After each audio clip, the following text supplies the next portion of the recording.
வாழ்க்கையில எப்போதுமே நம்ம இவர் நமக்கு துணை, அவர் நமக்கு துணை, அவங்க நம்மளை காப்பாத்துவாங்க, இவங்க நம்மளை காப்பாத்துவாங்க அப்படின்னு நிறைய நம்பி இருக்கிறோம். நம்பி நம்பி நிறைய ஏமாந்தும் போயிருக்கிறோம். இப்படி புலம்பாதவங்க யாராவது இருக்கிறாங்களா? நான் இவரை நம்பினேங்க, இவர் என்னை ஏமாத்திட்டாரு, அவரை நம்பினேங்க, அவர் என்னை இப்படி ஏமாத்திட்டாரு, ஏமாத்தவே மாட்டாருன்னு நம்பினவங்க எல்லாம் என்னை ஏமாத்திட்டாங்களே அப்படின்னு புலம்புறவங்க எல்லாருமே ஒருத்தரை நம்ப மறந்துடுறோம்.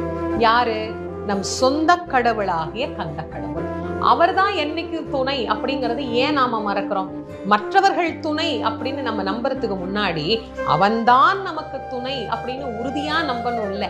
அந்த நம்பிக்கையை நமக்கு தரும் வண்ணமாக ஒரு அழகான பாட்டு, அற்புதமான பாட்டு. விழிக்கு துணை திருமென்மலர் பாதங்கள், மெய்மை குன்றா மொழிக்கு துணை முருகா என்னும் நாமங்கள், முன்பு செய்த பழிக்கு துணை அவன் பன்னிரு தோளும், பயந்த தனி வழிக்கு துணை வடிவேலும் செங்கோடன் மயூரமுமே